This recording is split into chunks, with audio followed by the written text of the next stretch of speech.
Hey guys, Pastor Ben here with another review and reflection.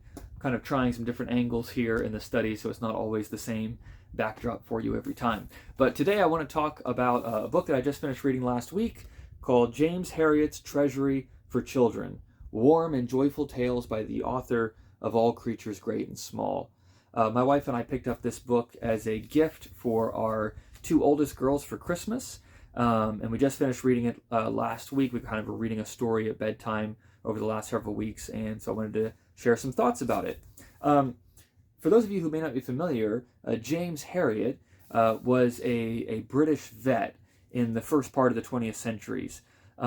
He was from Scotland originally. Here's a picture of James Herriot with one of his beloved dogs, and studied to be a vet and got a position working in a very rural area in northern England, in the Yorkshire Dales.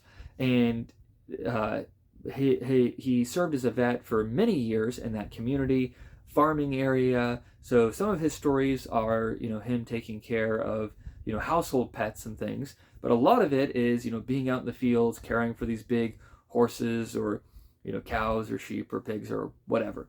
Anyways, James Herriot served as a vet for many years, really grew to love that place, really grew to love the work, and of course was working as a vet at very much a transitional time.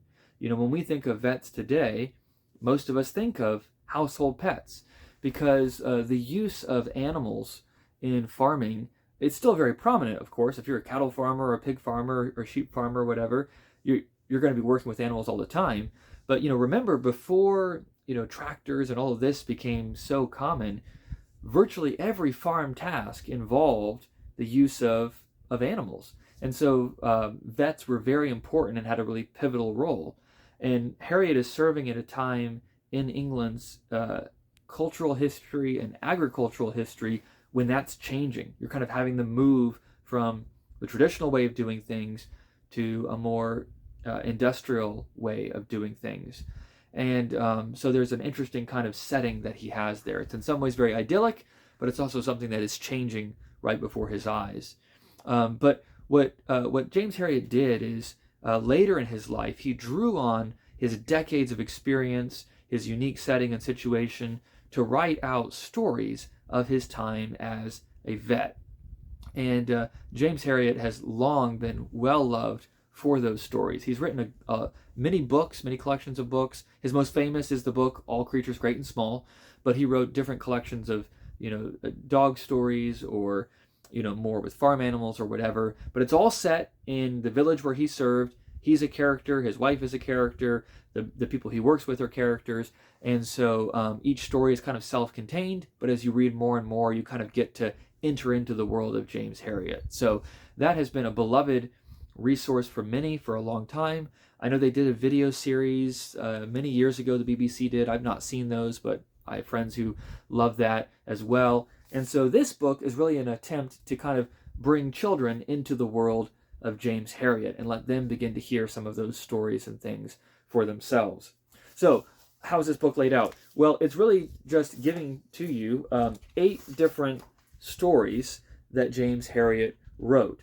And these are taken from different collections of his books, and are illustrated by two artists, Ruth Brown and Peter Barrett.